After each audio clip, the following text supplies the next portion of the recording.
On the Edge with April Mahoney brains. Here, this is the place where the conversation is pointed, the guests are sharp, and the responses are never dull. Welcome home, brains. Coming to you straight from San Diego, California. Let's welcome our host, April Mahoney. And let them know what's going on. Now, again, like I said, Prue Blackmore. Prue, yeah. Prue. How did you get the name Prue? Well, my mother was, I have three siblings. We are Penelope, William, James, and Prudence, in fact.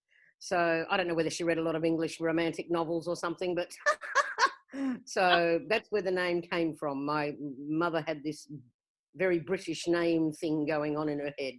Wow. Well, welcome to On the Edge with April Mahoney. Here, this is the place where the conversation is pointed, the guests are sharp, and the responses are never dull. And we have guests right over here, all the way from South Australia. Now, you are an extremely unique individual. And I go in, I research my guests' brains. I want you to know. Yeah. I hung on to every word that Prue said. Every word that she said. It was transformational. It was simplistic. It resonated with me, but it was also metaphysical. It was spiritual, and it was enlightening, and it was so relevant for the time. I want us to take our time. This might be one of two interviews, okay? Because I came in and we got our times mixed up, but we said, you know what? We want to honor each other's time and space. So we're here together right now to share this information with you because the world is topsy-turvy. And again, Prue wants us to resonate and go back to love, to simpler times, basic times. So please introduce yourself to my brains and just tell them how you show up in the world because you're amazing. Thank you, April. Well, I'm Prue Blackmore, yes. My background is psychiatry, mental health. For 30-something years, I was a nurse in that field across many spectrums of the industry, child and adolescent, community, all of that kind of stuff. Around the same time, I was training in shamanic practice and shamanic studies, and that would take us out into the desert for vision quests, and I did a lot of training in accessing altered states of consciousness in the service of healing for whomever we were working with. And at the same time, I was studying transpersonal counselling and transpersonal art therapy, which looks at life beyond the ego, I suppose. I suppose my whole life I've been on a quest to understand the deeper relevance of what we're doing here on this planet. And this bubble that we walk around in that is to do with you're born, you're given a set of stories about how you will live your life. It's laid down in you like a script of a play, and then you act that out until you die. Seem to me to be completely pointless, and the only people that benefited from the lives we are living are those that are running the whole show. And I don't think it serves any of us particularly well if we don't examine who we are. And so that's been my quest, I suppose. Who are we beneath the story of our existence? Couple things. I want you to explain to my brains what is shaman healing and the shaman the word itself, shaman, is a slight misinterpretation of a word. It actually comes from the Tungus in Siberia, where it was first discovered or documented. The word is saman, and it literally means the one who knows. And what do they know? They know how to navigate the realms of the psyche. They know how to navigate the interdimensional fields of which we are all a part, despite this limitation of the 3D that we occupy. The shaman is a healer, they're a seer, they're psychopomp, they live on the edge of their community, always kind of drifting in and out of worlds, but always in the service of the community or the client that comes to see them. So it's a navigator of the soul, shall we say. And it doesn't really matter what my clients might turn up with in terms of the problems of the here and now that afflict our everyday lives.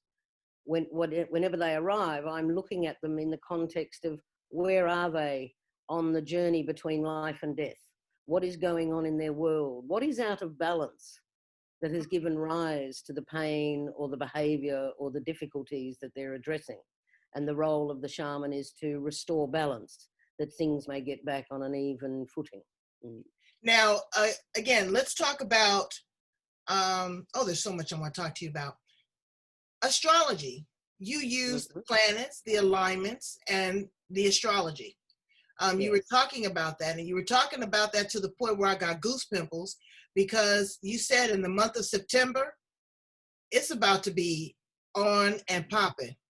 There is going to be a lot of things that are going to happen between now and the end of the year that we think that we've been through something, but we better brace ourselves. We better brace ourselves. I mean, interestingly, when you look at the astrology of the world that's going on currently, we have just finished a 2,160-year epoch.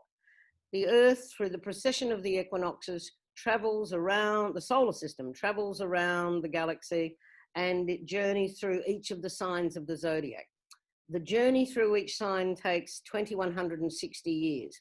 In January this year, one of those epochs came to an end, which was the age of Pisces.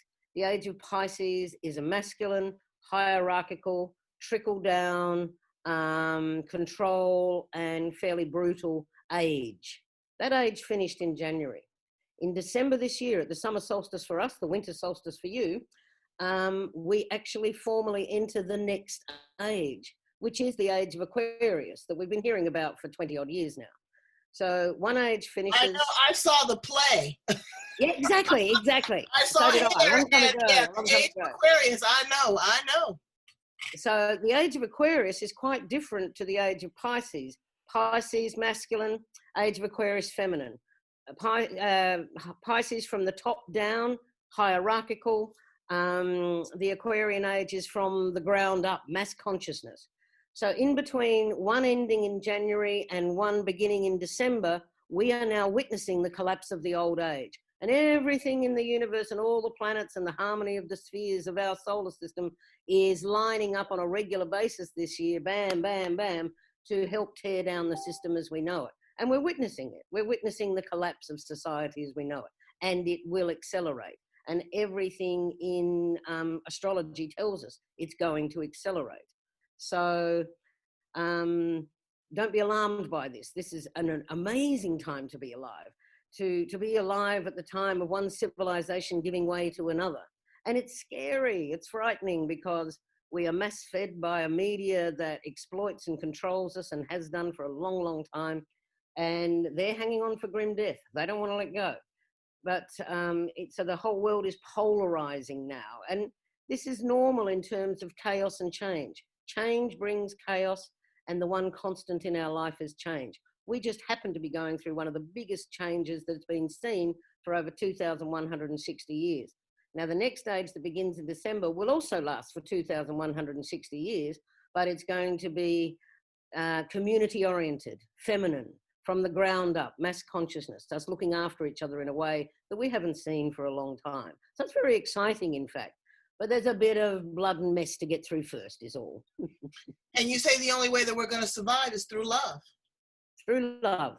I mean, it's interesting because we are the age of Aquarius is about a shift of consciousness. Humanity is about to take an evolutionary leap. But it's not like we're standing up for the first time and walking upright. This one is a leap of consciousness.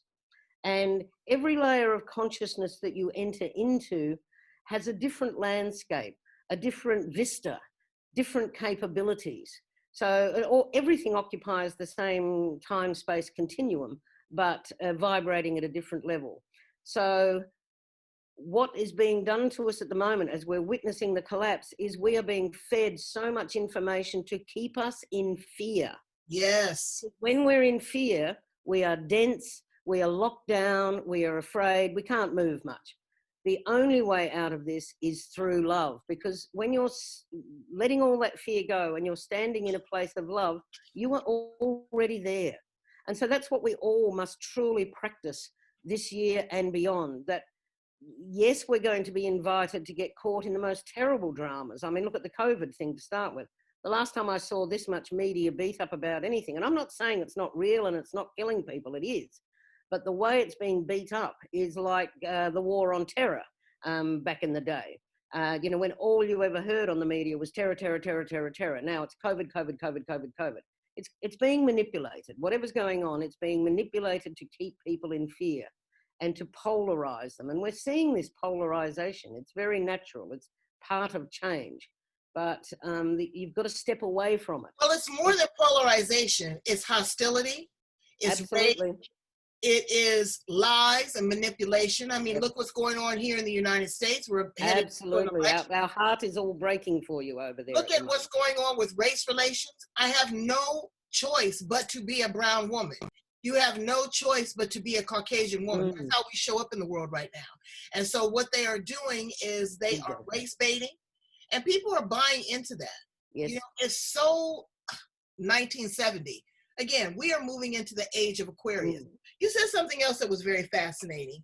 3D versus 5D. Explain that, because I'm missing 4D. Yeah.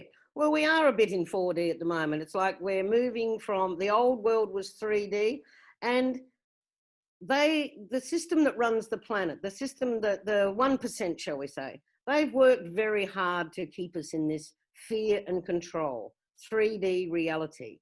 And it's very dense and it's very limited, and there's very little you're allowed to do in this reality.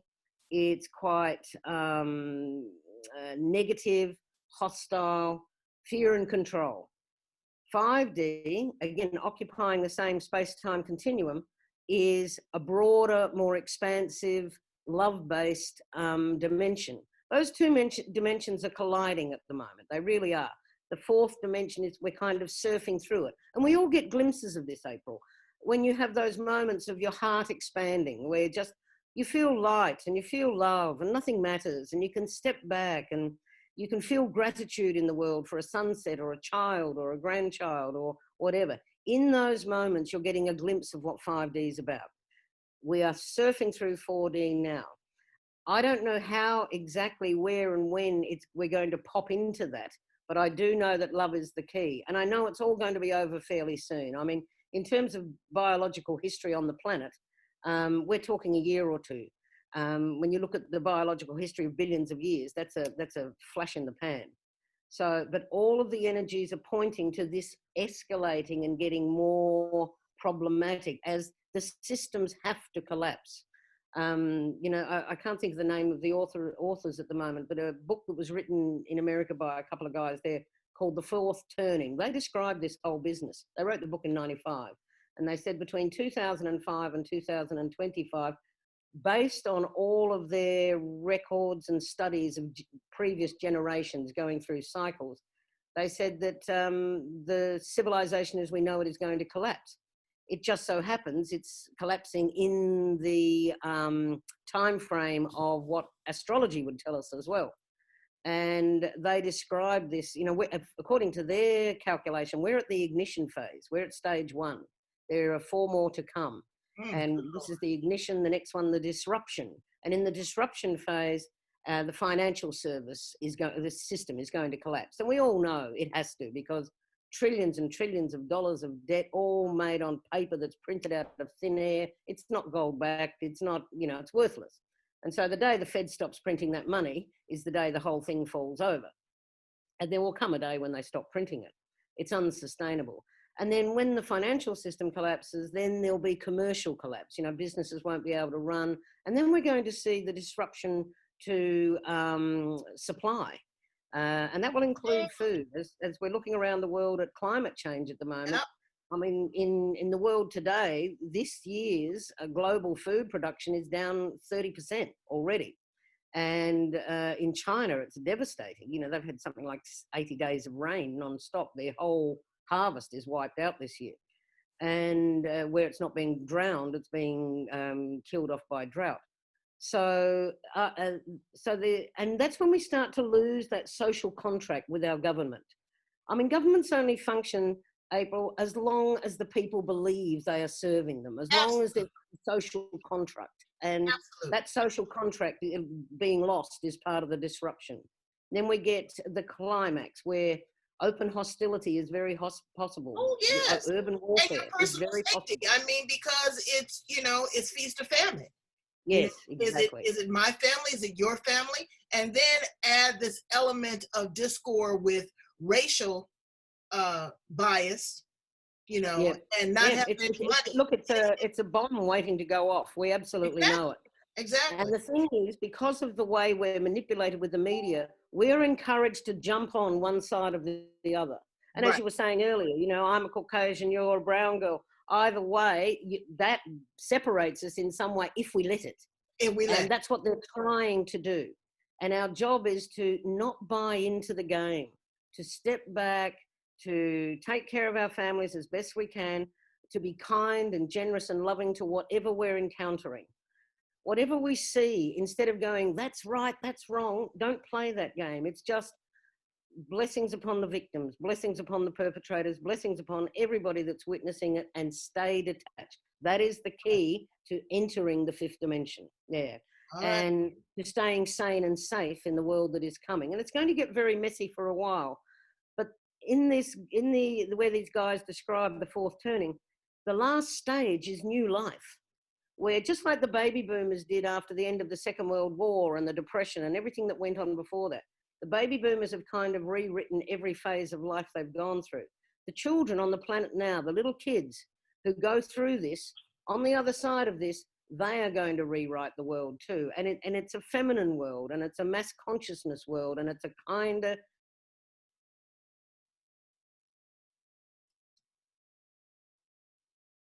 love. The ones that are just saying that, we are being invited to join one side or the other, and it's not the way to go. That's what they want us to do, because if they can get us fighting with each other, we're not joining up and turning and looking at them and saying, that's enough, we're not playing your game anymore. So there's the ignition, the disruption, the climax, but then there's new life. And new life will emerge. And those who have managed to hold the love and hold the space and not play the game on any level, but recognize that we are all one consciousness. And that's what 5D is about, understanding that we are all part of one incredibly beautiful, loving experience, who only wants to experience itself in the richness of the diversity that makes up all humanity. Absolutely. Let me ask you a quick question, Prue. Do you believe in alternative universes? You have to. Yes. I think there are many multi-universes. I think whenever a choice is made, when you look at quantum physics, and I don't pretend to understand a lot of it, but when you look at it in terms of the basics, it's like everything that has ever existed still exists. Everything that will exist already exists. Time is not linear. It is a circle. It is occupying everything all the time. And in 5D, for example, we'll be able to simply focus our attention on what we want, and there it is in that moment. So yes, there are parallel universes, and many of them is my sense of it. Whenever a choice is made, then the other choice is made somewhere else. Do you know what I mean? Right, absolutely. It's cause and effect no matter where you are. No matter where or when in the time-space continuum. Exactly. Everything must come to balance. And the duality that we live in, which is fed and propagated and beaten up all the time by those that manipulate humans.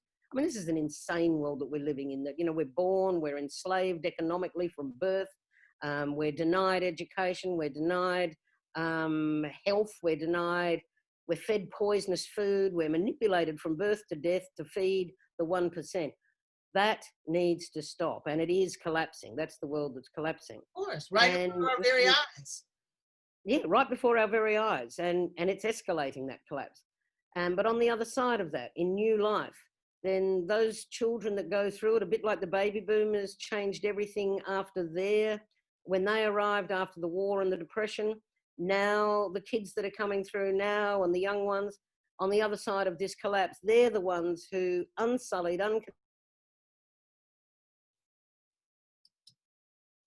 anyone that chooses to go to that place of love and recognition that we are all the one thing in a diverse and unified field, then I imagine we're going to create a remarkable world. And when we have access to all the technology then, as opposed to what's drip fed to us now for a lot of money at a pace that they can still manipulate it, when we have access to all the technology that's breaking through, we can change the world in a generation. We can have free energy, free power. We can,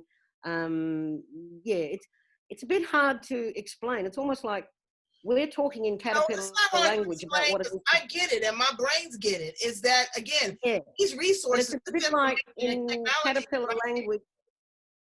Sorry, darling. I said, these technologies, these resources, they're here. Yep, They're right now. they're here. You know, there's cures for But they're cancer. drip fed to us. Yeah, they're drip fed Absolutely. to us a great deal of money. When they're freely available, then we can use them to build an entirely new world, one that's Mm. built in diversity and in love. Yeah, and it's the That's only what, way out. that's what I was Love telling my is the only friends. way. I said, I was telling all these African Americans, I said, don't spend a whole lot of time out there marching. Get with Tesla, get with Sir William Brandt, and let's go to Mars. Let's just create a whole new mind shift. I want to ask, go back to something that you said with regards to ego. And I have to bring this to my guests all the time. I work with an ego coach. She's amazing. I'm going to connect you to. She is absolutely brilliant. And she has taught me how to utilize my ego in the most effective and constructive way, to feed it where it's hungry, to manipulate it where it needs to be manipulated, to shift it, to understand my purpose in life. And there's just not one life purpose. There's 6 life purposes, and that you are ever evolving. It's really, really heavy. What is your perspective and what is your thought on the ego? Well, it's interesting, isn't it? I mean, a lot of spiritual practices will say to you, you must suppress the ego, get rid of the ego, and it's all light and love. And such philosophy completely denies the duality that we exist in, that, you know, you can't have light without the shadow, you can't have shadow without the light, that they're both part of the one thing, both sides of the coin, and we must learn to accept and embrace all of it. So there is a deep, vast landscape that exists within us. There are multiple universes that exist within us. And that occupies 90% of our psyche, our consciousness. This little 10% of our mind that navigates with the world, usually from quite a barking mad perspective. You know, it's a very small part of us, but that's what we think we are. That's what we identify with. Right. So it's not about getting rid of the ego. It's about deepening the connection. Of the ego is what navigates between the inner world and the outer world. Yes. I mean, we're forward-looking predators. So we see everything out there first before we reflect that it has come from inside us. Our beliefs and our thoughts create our reality. We do not see the world as it is. We see the world as we are, reflected back to us. Right. And so, you know, when you're looking at someone, we don't see the people we're looking at. We see our projection of them. Right. So what we have to do is cultivate a relationship with the ego where it understands that, so that the ego becomes the bridge between the inner landscape and the external landscape. And the deeper we spend time in the inner landscape, the stronger that bridge becomes. So that the ego recognizes its limitations, recognizes and understands that it is the vehicle of creation, shall we say, but that it is working in service to the great inner landscape, the soul, the I am presence, to create in the world outside. And actually your intentions, because they cannot act alone. Your intentions have to have a vehicle. They have to have a care. Absolutely. Carrier. And the thing is, we all have to resolve our own trauma, and there's not a human on the planet that isn't traumatized. But I mean, it's the world we live in. You cannot grow up on this planet without being traumatized currently. And then we inherit that, and it runs down the line, and, you know, generation after generation, it just builds and builds. And until we're prepared to look in the shadow realm and engage ego, then we are forever running blind, shall we say. And so the object is to go into the shadow, to heal ourselves, to integrate that which we have been taught is bad or wrong. It's not. It's just unrealized. Right. Bring it into the full, wholesome picture of what we are. That strengthens the ego. That gives the ego confidence, grace, and power to be in service to the soul. Absolutely, absolutely. I totally agree. Let's talk about something interesting though, and we're gonna flip back to this in just a minute. Your haircut. You said that your barber cuts your hair with the machete, or with a chisel. With a chisel. With a chisel. Yeah. He's a gorgeous man. He's been my hairdresser, Paul there. He's been my hairdresser for probably 30 years now, I think. He's not allowed to die. I'm just not having it. But yeah, he developed his own chisel, sharpened, and it's just like a chisel you would use in a wood shop. And so he gets in there and he hacks away with it, and it ends up with this quite demented, lovely look. So it's absolutely you. It is absolutely you. It's your character. I like the spiky strings on the side. I love that. Yeah, he's and I've absolutely seen that done. I've seen that haircuts done like that before. And so for you to trust, is that's powerful within itself, you know? Yeah, well, I take the attitude, sweetie, that I don't tell my mechanic how to fix my car. I don't need to tell my hairdresser what's going to look good on my head. So do what you want. So he came up with this, and we've been running with it for a while. So underneath all of that beautiful silverness is a woman of deep meditation. And you're going to be hosting a meditation. And I am going to chisel out whatever time I can to get into this, because I think it's going to take me to the outer limits. I think this is going to be one of those meditations that takes me to a different place. I'm into, sound and into chant and all of that. Now for the so tell us a little bit about the meditation session that you're going to be hosting here soon. Yes. So the next one is tonight in about 10 hours from now, 11 hours from now. I run them every 2 weeks on the new moon and the full moon, because each of those new moons and full moons carry their own astrological energy, and we get certain energies from the solar system and beyond, and we work with those energies. The things that work with me on the inner landscape kind of come through me and take people on this amazing self-healing journey every fortnight. So we work with those energies to heal the shadow realm, to heal the soul, and then when we've done it for ourselves, when they have taken us through that process of self-healing, then we all kind of surround the earth and plant it into the race mind to heal all humans. And they're very enriching, and they're very nourishing, and they're very beautiful.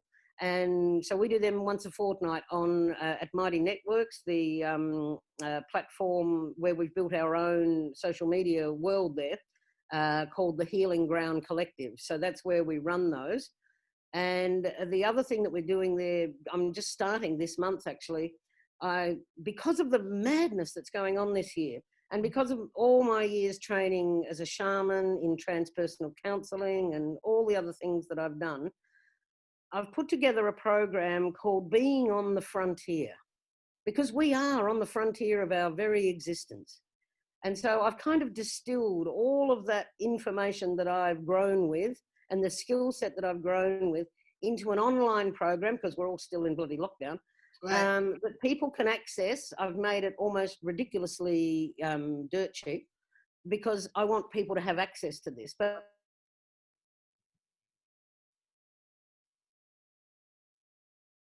your heart, your sexuality, your shadow, and allows you to navigate through all that so that you can bring into the light that which has been hidden, own it, become yourself, so that as you approach the new age, you are free, you are capable, you are unflappable, and you can navigate whatever storm arrives. Well, I'm telling you, it is going to be a mixed bag of nuts, because you've got some people that are totally ingrained in where they are. They are not open to exploration. They're not open to even the conversation. They're so stuck in their way. I agree. And I feel so sorry for those individuals, because they're going to be left behind. They are going to be left behind. I am going to soar. I have already come and had my come to Jesus meeting, that in the event that whatever happens, that I know that I have been a good soul on this planet, that I have opened myself up. That attitude. Yeah, it's that attitude, lovey, that loving, self-aware, I'm ready to roll with whatever's coming. Right. That Because I believe there's flexibility. glory on the other side. It is going to be a beautiful thing. It is going to be a beautiful thing. So tell my brains how to get in contact with you. I want them to really, brains, go and check it out. Take your time with this. This is 5D. Okay, we're not talking about the way that it was. We have a perfect pause right now. And that pause is here for us to sit, for us to resonate, for us to reflect, for us to regroup, and to take an opportunity to soar. And the opportunity is yours. Don't ever say anybody didn't extend you an invitation. It's up to you whether you want to take it or not. But I'm with you, Prue, okay? I'm ready to go because this is not it. This is kind of boring. This is kind of old. This is kind of old-fashioned. This is the collapse. This is the collapse. We are on the threshold. We are on the frontier. That's right. And we're on the frontier of a new existence. And it's uncomfortable and it's challenging and it's painful.